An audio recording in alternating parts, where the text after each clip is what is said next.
Let's face it, perception is everything. It's amazing that in the current technology age, proper communication and telephone etiquette are still very important. Why? Because when we answer the phone, the image of our organization is on the line. In most instances, the telephone may be the first impression that a potential customer has of us. And, if we don't do it well, it may be the last impression that they have of us, because they won't come back. Just as there is etiquette for face-to-face service, there is also etiquette for telephone service. It is equally as important as direct contact. So, here are 6 quick tips for answering calls. 1. Answer all calls with a smile, and within 3 rings. Your telephone should never ring more than 3 times before it is answered. 2. An alert and cheerful greeting sets the tone for any conversation and shows you are eager to help. Remember, tone of voice plus words you choose equals telephone first impression. 3. Personalize your conversation, using the caller's name to show that you are interested and attentive. 4. If the call is in a language you don't understand, be patient and find another employee who understands that language. 5. When answering outside calls, use a 4-part greeting. You might say, "Thank you for calling your company. This is your name in your department.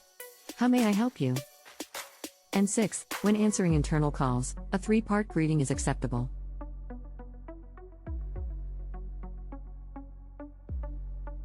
Which is, "Good morning/afternoon. This is your name, how may I assist you?"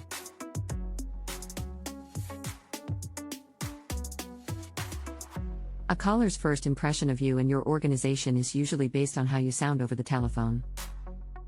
Are you articulate, pleasant, and clear? Use words and phrases that are pleasant and courteous like, "Good morning, afternoon, or evening. Thank you. Please, I apologize. I would be happy to, or may I place you on a brief hold?" Pronounce your words clearly and carefully. Always speak directly into the telephone receiver and pay particular attention to word endings. Use simple language, avoiding slang and technical terms. And, avoid being monotone. No one wants to talk to a computer voice. Instead, speak at a moderate pace and volume, varying the tone of your voice to add expression and emphasis. When transferring a call, be careful not to create the wrong impression with statements such as, "He's still on a break," or "I don't think he's coming yet."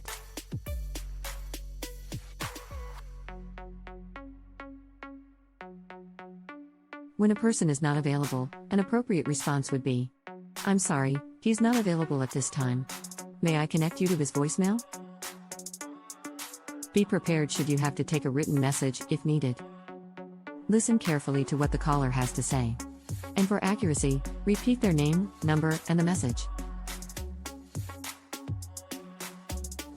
Here are a couple of tips for placing a caller on hold. If you have someone on the other line, ask, "May I place you on a brief hold?" Wait for the reply, then take the new call. If the caller chooses to stay on the line, be certain that you give progress reports every 30 seconds to assure the caller that you are working on the request. Thank the caller for waiting to show your appreciation for their patience. Pleasantly saying, "Thanks for holding, Mr. Johnson," extends your smile over the telephone. It's rare that you will have to take a handwritten note. Most callers prefer to email, text message, or voicemail. If the person they are calling is unavailable, you might respond, "Mr. Jones, I apologize, Kathy isn't available. May I connect you with her voicemail to leave a message?" When ending a telephone call, ask the caller if you can do anything else for them. You might say, "Mr. Jones, is there anything else that I can do to assist you?" Take the extra time to thank the caller. And if applicable, let them know that you appreciate them bringing the issue or request to your attention. You might end the call by saying, "Thank you, have a wonderful day." Always, let the caller hang up first, so that if there is a final request or comment, the caller is not cut off. And, if during the call a request was made of you, immediately take action or write the request down to prevent you from getting caught up in other things and forgetting about it. In conclusion, proper telephone etiquette is essential in building a positive image and maintaining strong customer relations. So, when you're interacting with others over the telephone, always put your best foot forward.